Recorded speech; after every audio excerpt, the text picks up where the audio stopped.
We're here at the corner of Tyler and West Market Street. This market opened in 1976. We work to try to help folks garden, not only to raise food for themselves, but also to take the excess food and bring it here to the market. It bridged the gap between city and rural folk. You all know there's been a kind of a disconnect over the years, realizing that they needed each other. What the rural folks produce, the city folks eat too, huh? One of the things started here was the food vouchers, $25 voucher for senior citizens, and that voucher, $25 voucher, in fact, I understand 800 was given out this year to senior citizens, $25, and that money turns over in farmers' pocket right here in Anderson County. Most of the grocery stores is picked and stay in the cooler for maybe 2 weeks before you get it. And you all know it's nothing better than get a fresh tomato that was just picked yesterday afternoon. They liked the concept that we had at the old farmers market, being able to work off the tailgate. And by having that design, you kind of kept enough space between each vendor to be able to, set up their own little makeshift store, so to speak. It gives the community an opportunity to see exactly, what's going on agricultural-wise. And just to be honest, that fresh tomato sandwich, come on, man. I just enjoyed the opportunity that I had to work here all these years. Anderson County being my home, and I just love it, Paul. People here's been good to me, and I hope I've been good to them. Official opening was April 19th, 2002, but there weren't a lot of produce to sell. So it was multifunctional, multi-purpose, and the idea was to make it available to the public. We had 30 bays for the farmers to sell out of. There was a kitchen, men's and ladies' rooms. I thought from the very beginning that I would use this cowbell that was from my grandmother in Texas. And that definitely let them know that we were open for business. The farmers had rules. They had to sign a document to be able to sell their wares. It had to be grown in Anderson County. It cost $3 a day to have a space, and then they would come to the same place, and their customers knew where they were, and developed a really good relationship. It was really well received by everybody.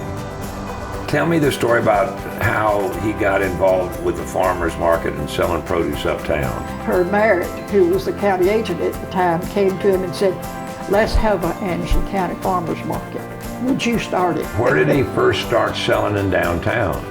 They had a parking lot next to the viaduct off of Burry there. I think there was about 3 trucks for the first time. I don't remember now who else he got to come in and be with him, but there were 2 or 3 other farmers that did come, and they set up there on a Saturday morning and started selling. For me, it was a way to get to meet a lot of good people. Not only the growers, but the customers. And there was times when they would be all filled up and trucks parked in the parking space on each side. I think one time we had 60 trucks there. People just flocking for fresh produce. I talked to Richard Shirley, our clerk of courts, who at the time was mayor of the city of Anderson, and he told me that the county approached him saying they had found some grant money to build a farmer's market and they needed the land. And they kind of settled on this area of the downtown. This land was owned by the railroad, so Richard said the city approached the railroad saying, will you donate this land so we can have a farmer's market? And the railroad said yes. So even though this is a county facility, the land is still owned by the city of Anderson, and if you'll notice our sign, it says the Anderson County Farmers Market and Electric City Depot. That was the homage to the fact that this used to be railroad-owned land. When the market opened 20 years ago, there were 16 farmers. Only 2 of the original 16 are still at the market, Twyla Holliday and Dan Kiesler. Well, Mr. Paul, we've been coming to the market for quite a while. My granddad and those folks had home garden, sold to some of the neighbors, that kind of thing. Then my dad, he had a little sweet corn and a few cantaloupes, just kind of fiddled there at home, and come to the old market over on West Market Street. And when they started this new market over here on Murray, Wayne, he was a little guy then, but he'd be the 4th generation. But we enjoyed it. It's really just a hobby to us. We have a lot of regulars just keep coming back. You know, I don't know if it's good produce or just a fellowship, but you know, we enjoy them coming back. They spend a little money, they spend time with us. We get to know about their family.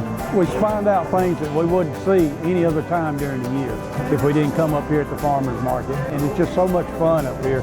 Even if you just walk through for 10 minutes, there's something for everybody.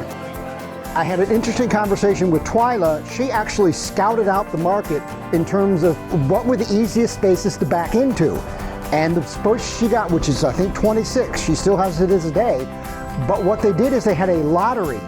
They had 16 farmers, everybody drew numbers, and Twyla drew the 14th number. She was second to last, and she was so worried that somebody was gonna get her spot, but sure enough, when they got to her, her spot was open, and she has been in 26 for 20 years.